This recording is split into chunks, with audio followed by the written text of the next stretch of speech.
Hello, pickup owners!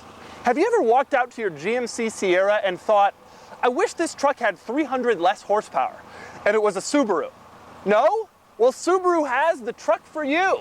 It's called the Brat, and here's one. And here's another. Yes, ladies and gentlemen, that's right. I'm reviewing the Subaru Brat, which was a truck manufactured by Subaru in the late 1970s and 80s. But before I get into all the key details about this heavy-duty pickup truck, I think we should start with the name. Now, BRAT is actually an acronym for Bi-Drive Recreational All-Terrain Transport. Bi-Drive being what Subaru used to call all-wheel drive. But wait a second, Bi-Drive All-Terrain Transport? That doesn't spell brat, that spells bedratzt.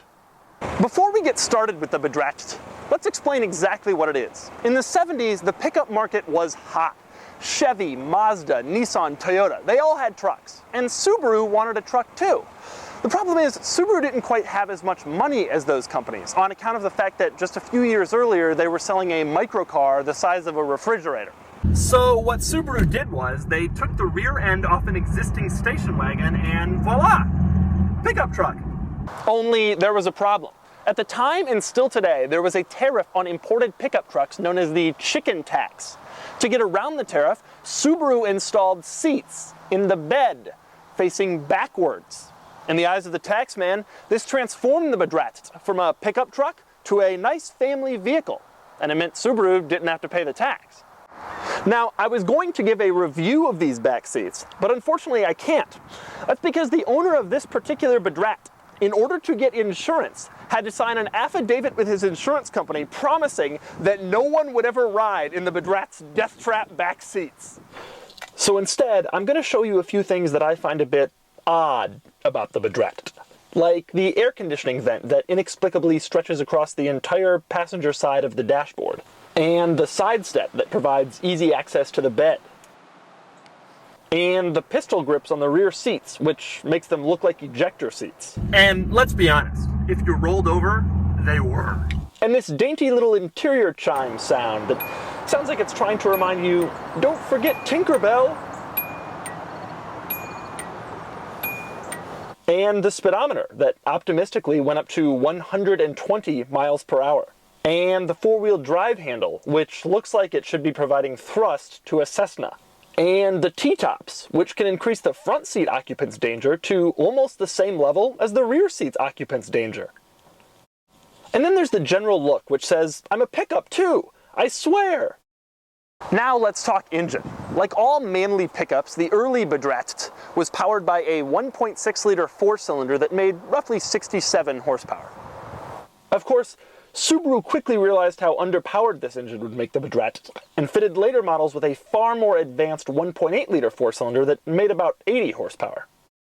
The bedratzt's engines were so small that there was enough room left in the engine bay for Subaru to mount the truck's spare tire.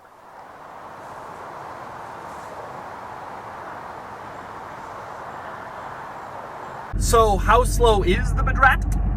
Here it is under full acceleration. Here goes. Woo! Woo! Wah!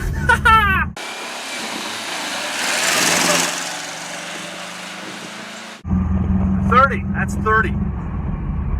But despite how slow it was, I had a lot of fun driving the bedratzt. The shifter is surprisingly slick.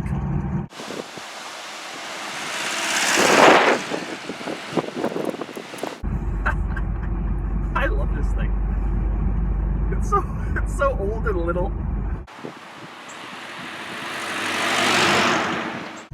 What a great car. Just cruising along in my Subaru. Got my friends in the back. Oh look, another Brat.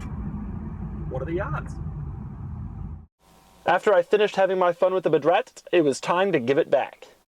But in the end, I love the bedratzt because it's just one of those unusual cars that you'll never see again in the wake of family this and safety that and crossover this and three-row that. Although actually, Subaru made a newer version of the Badrat in the mid-2000s when they chopped the back off the Outback, turned it into a pickup, and called it the Baja. And that just proves that Subaru is one crazy group of Eeny, meeny, miny, mo, catch a tiger by his toe. If he